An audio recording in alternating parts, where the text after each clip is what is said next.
Welcome to Factorio Friday Facts. My name is Nilaus and I'm here to react to the latest Friday Factorio Facts. I'm not doing all of these, as you have probably noticed, but whenever there's something interesting, I will always take the opportunity to leap in and give my weight and thoughts on what has been released. So last week was maybe the week before, was the release of the new planet, the third planet, FULGORA, and it's looking really interesting, but I didn't really want to react because it was just a color and it wasn't very interesting just looking at that color. But now they've revealed the features of this planet, and that is super exciting. I am really excited about this planet and how they have chosen to make it unique and interesting. And let's dive into that. The first thing is, of course, these lightning storms. So that means that you are not safe. There is an environmental hazard. I think this is a nice quirk. It's not something that will be defining how you build a factory. It'll be defining where you build the factory, because you are only safe from the lightning in the beginning by building close to ruins, because they will then absorb the lightning. This, of course, is a little bit overdone. They probably turned up the difficulty or the danger and also the frequency of the lightning storms. But you can then sort of, when you hover over these buildings, you can see where the safe area is, and then you can build there. So that means when you land on a planet, you don't have any way to become safe, and then you start building here. You'll probably unlock some tech, and just get this first little base, start getting some resources, get the first thing, and then you get this lightning collector. And at that point, I love the fact that they've said there's a hazard that forces you to build in a certain way, but it's not going to be a permanent thing, because you can then turn the hazard into an actual benefit by getting these lightning collectors, which will provide protection. And also, if you hook up some to the power network, then it'll also be the way you get power. Because if we think about it, there's not going to be any water on this planet, so that means steam is, or very little water. We'll get back to that. Steam power is not good. Nuclear power is not good. If it's a cold planet, then it could be very far from the sun, and therefore solar panels might not be very good either. And that means, how are you going to get power at this point? Well, maybe the main way and is intended to be from the lightning, so lightning collection going into accumulators, and that's how you're going to fuel your base, or keep the base, the power going. And that might actually be an interesting thing, that there's a bit of a soft limit, at least, or maybe even a hard limit on how much power you can actually build in your base. And that's going to be an interesting constraint, or it might be super frustrating. I think it's difficult to balance, but it's very interesting to go down this route. Maybe the efficiency modules might actually be useful. What do you know? And so as you progress on the base, or on the planet, you will unlock better lightning collectors, upgraded lightning collectors. They will cover a bigger area, which of course has several advantages.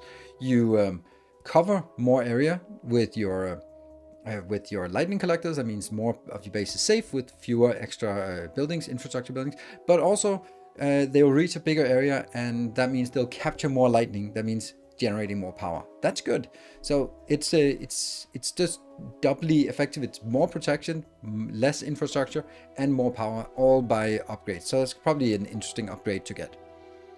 And then comes the big thing about this, and I think this is when I looked at this, the Islands of Stability.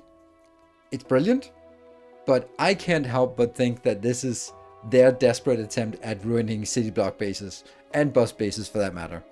And kudos to you, you're maybe succeeding. So I think that's interesting, and it's definitely made exactly like this, just to ruin city block bases. But in all seriousness, they managed to make an island map that isn't an island map, which is brilliant, because an island map has the problem that you can't move from island to island without having some way of moving. And if they don't want to make landfill, because then we'll just landfill everything, then they kind of have to, ships, cars, how do they move from island to island? And that's a problem. But here they've sort of got like, oh, it's quicksand, so buildings will sink into it, except for rails. Rails are the only ones that magically float, because we know rails are super light, so they float on this. Or maybe I can never remember what they're called. Sleepers. The sleepers are serving as flotation devices here. But anyway, the idea here is that there are small islands, big island, medium islands, and big islands. The small islands are very rich on resource, but there's not much room to build, so they work as basically a resource outpost.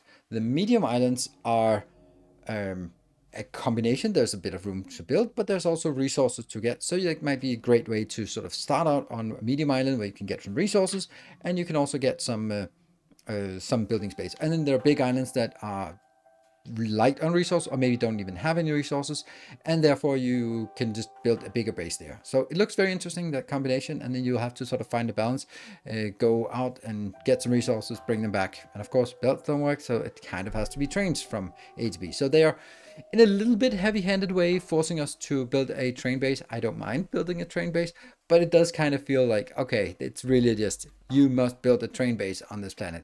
And here's an example, and as we should be careful about reading too much into this, because they say that it's an older version of the map generation. But what we can see here is that they actually have buildings inside on this, and to sort of drag power. I think this is probably power. You can also see power poles here. So maybe you can eventually get power poles that can work in that, or maybe this is something that was in an earlier version.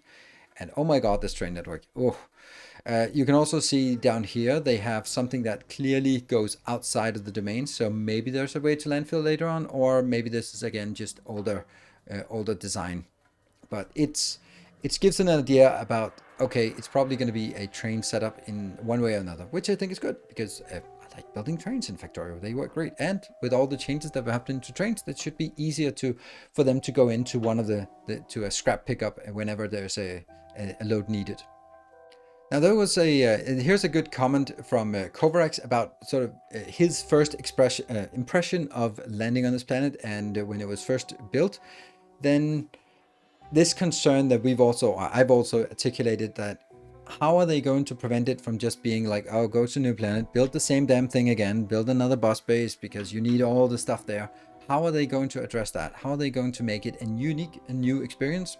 And I think that it's good to hear that they have felt the same concern that we have also experienced, or at least theorized that they've also experienced it, and that they're working really diligently on mitigating that drag of just going like, another planet, another standardized base. And yeah, I think that's a really good move, and I think that they are succeeding very well, both in terms of making it feel different with the lightning and the constrained building, but also forcing you to build a different kind of base, so you can't just dump your city blocks in. You have to here build a train base, while on the Volcanoes planet you have to do something else. There's also some constraints there, and I think that's very interesting to have these kind of different rules and on different planets, that makes each base unique and makes it a unique experience. Also, the foundry on Volcanoes, the special building here on this planet, makes it unique and makes you want to build a base here, and makes it so that when you get to this base, you get something new that you can then, you want to get there and you want to build more. Now the resources is coming from the ruins, and I think this is brilliant. I really love this idea. So instead of having yet another resource and you just mine it and that's there, on Volcanoes you have the lava, which gives infinite iron and copper and stuff like that. Yeah, you need the calcite still, but it's really cool, and that's going to be for smelting on Volcanoes. But here we have a different perspective. We have a different resource, and that's called scrap from some ancient precursor in civilization that's just available. We mine it, and we get not iron and copper, but we get like higher tier units, and we can just take a look at all the stuff we get. We don't get green circuits. This is really weird, but you get processing units and advanced circuits and low density structures, solid fuel, steel, concrete, batteries, ice, very interesting, stone and holmium ore, very interesting, gears, and copper cable. So you get like intermediates that you can use. And the idea here is that you're getting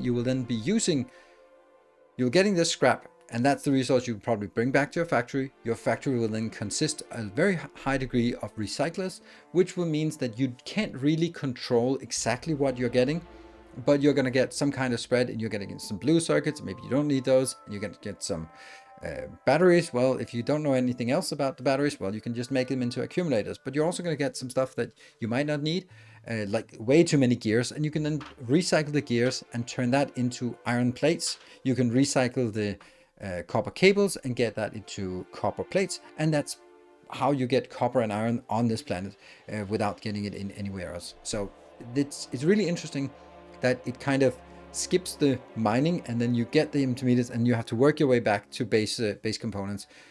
One thing that I still don't really understand is whether it's going to be more efficient to build a new make everything base, so you need more power pools, so you need more everything. Do you need to build a new hub on each planet, or is it better to just request it in from another planet? I don't really know that yet. We're going to have to see whether the cost of moving goods between the different planets is prohibitive. Like it is in space exploration, you really don't want to send rockets for a few items, so you want to stack up a lot of items, which maybe something we'll do similarly between the planets, so that we'll once in a while have a big haul coming in with train tracks and signals and inserters and belts and all that stuff that we need to continue the base, or we build it locally. Don't know, but that's going to be interesting to investigate and find out. The interesting things about this is actually the ice and the holmium. So let's look at first the ice part. There's no water on this planet except for the ice. So if you need water for something, this is how you get it. This is the only way to get it, which is really interesting, because then you think about what is water actually used for. It's used for sulfuric acid. Well, you can probably get that from volcanoes. That's probably better to get it there. So, okay. Then you need it for power. So that means you're probably not going to do steam engine or steam power or uranium power, unless they also introduce the condenser turbine that's from lifted from space exploration, because then it can recycle the steam. But otherwise, it'll simply use too much steam to run efficiently when you only have 5% yield of ice. So, and the last one is oil refinement, and that's kind of relevant here, because there is a lot of oil. There's actually an infinite amount of oil. Between each of the planets, you can just put a pump in, and then it'll start pumping heavy oil out, which means you have infinite heavy oil, like amazing. But you're constrained on water. So if you want heavy oil for lubricant, sure, or heavy oil into solid fuel, sure, you can get that in an infinite amount, no problem. But if you want it for light oil and petroleum, then you need water, and that means you have to sort of balance your water consumption, whether you want to dedicate it to this as well. And I think that's an interesting way, that you have an infinite oil but not infinite water, and therefore it doesn't become like, oh, okay, well, we just solved all of our oil needs on this planet, but there's still some constraint. So really cool and interesting way of addressing that, and sort of flipping it on its head, that you have infinite of one thing and limited of the other thing, compared to how we used to on Navis.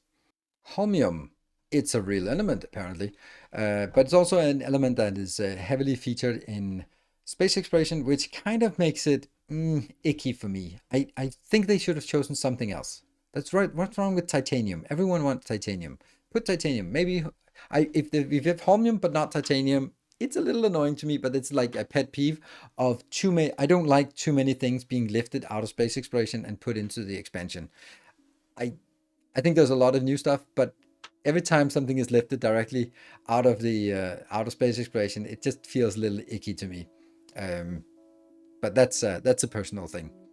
So anyway, holmium is the new resource, and it is coming from a 1% yield from scrap. Now we're going to be mining a lot of scrap, so 1% sounds like it's not very much, and it probably will be constrained, or it definitely will be constrained, but it's something that we need to use for our new electromagnetic science pack, but also need for some other things. And you can see here it says holmium intermediates such as electrolyte, superconductors, and supercapacitors. So that's interesting. There are some new items here and some new intermediates. And what they're used for, we don't know. Supercapacitors, maybe that's for better accumulators. That could be a thing. But superconductors, supercapacitors, probably for the better lightning collectors as well. So that's very interesting. And then we get to the next part, which I think is really super interesting here. The electromagnetic planet. This is probably the stuff that excites me the most. And I really love this change of, this is a radical change to designs. Like the fact that the world means that you can't make city blocks. Okay, I'll live with that. But I can still make the same designs as I always have. However, with the foundry, and now the electromagnetic plant, and probably some other ones. There's probably going to be one for liquids and oils and stuff like that. And, you know, I don't know what the other one is. That means we will have new designs, and that's going to be super interesting. That's my thing, right? So this one can make electronics and electromagnetics, and it says that it's the equivalent of the foundry. So what can it do? It says make wire, circuits, electric poles, accumulators, lightning rods, supercapacitors, and the new science pack. And more electromagnetic plants. Various Tesla items. See, that's also very... What does Tesla items mean? It's probably not vehicles. I hope not. But it's... My guess would be lifted from space exploration, Tesla guns. That would be my my guess. But it could also be... now, Nikola Tesla was looking at the wireless power transfer. So that could be a thing, since the islands are separated by too big of a distance for conventional power poles. I think it says something like that. But maybe there will be wireless power transfer with Tesla towers or something like that. I think that's very interesting, and something that's hinted at. And of course, the biggest one is the fact that you can also make modules. So this is going to be a game changer, for not just because it can, but because it has a built-in 50% productivity gain, just like the foundry has, which means that there's really no reason, as soon as you have this, there's really no reason not to only use this. And I don't know how expensive it is, but it doesn't matter, we'll have to use it. The other part of it is that it has 5 slots. 5 module slots, which is amazing. So you can get a hell of a lot of productivity or a hell of a lot of quality built in. Whether you want productivity or quality built in, that depends. You'll probably want quality, which leads into the fact that this is actually where you unlock quality module 3 on the 3rd planet. I think that makes sense. I would also guess that we are not going to be unlocking the, what's it called? Cliff grenades yet, but they'll probably mention when we can get cliff explosives. But this the quality module 3 is unlocked here, and that means if you just look at this example, 20% chance of making legendaries, from epic to legendaries. That's pretty damn cool. So it's really some interesting aspects we have here, and it means that we'll definitely be using the electromagnetic plants for making all our module production. So whether we make it on this planet or we take it off the planet and build it somewhere else, I don't know. I don't know if this can work anywhere else. The foundry seems very logical to work on volcanoes, because it needs calcite, which is only available there, and it needs lava, which is only available there. So moving the foundry somewhere else doesn't have as much value, while this one doesn't seem to have any reasons why you can't just move this to other planets. And if that's the case, then once you unlock things, do you really need to stick around here? Maybe, of course, if there's a consistent requirement of holmium, then that might be... I still don't think so. You can just ship that off. I don't know. It's interesting. There's no reason why we want to keep the electromagnetic plant on this planet in the future for like really scaling up. So interesting, something to keep in mind as well. And so the conclusion is... well, I completely agree with their conclusion, and like they say that it's a good... This is why they had to keep everything hidden for a long time, because they were sort of going down their path, and then they completely change it. And there's a lot of management of the community if they start something and then they change their mind. There will always be someone who hated it. There's always someone who, even if they've never played it, rather want the other part. And then what? But now they sort of settle in on something, and then there'll still be probably changes, but not as big changes.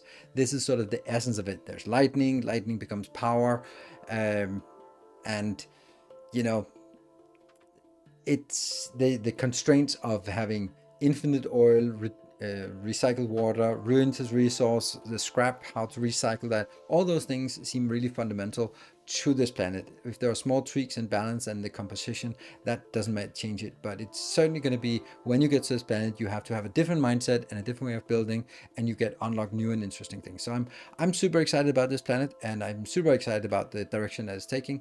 I can really see that it is not just... It doesn't seem like it's just another game. Like, I'm thinking, if all the 4 extra planets are this different, it feels more like 4 different games Like you play Factorio on novice, and then when you get to another planet, you have to have a different mindset. It's still the same game, but you play it in such a different way that it's going to be new and fresh experience.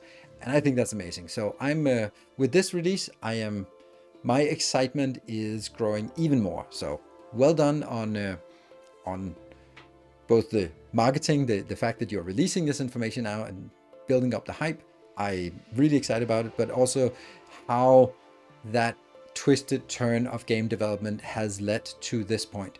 And that's super exciting. So thanks to the developers, really excited. And I hope you guys are excited as well. If you have some comments about something I missed or some other potential about this, then leave it in the comment below, and then we can talk about it on the next live stream. I do enjoy talking about this on live streams. I'm streaming Factorio every Sunday at 8 p.m. Central European time. I'm streaming space exploration. So come join and get a little bit of a sneak peek at what the things are sort of inspired to go into the expansion. And we can talk about all things Factorio or all things anything. Thank you very much for watching. If you enjoyed it, hit the like button, leave a comment below, and of course, consider subscribing if you want to stay up to date with more content like this. Until next time, take care and stay effective.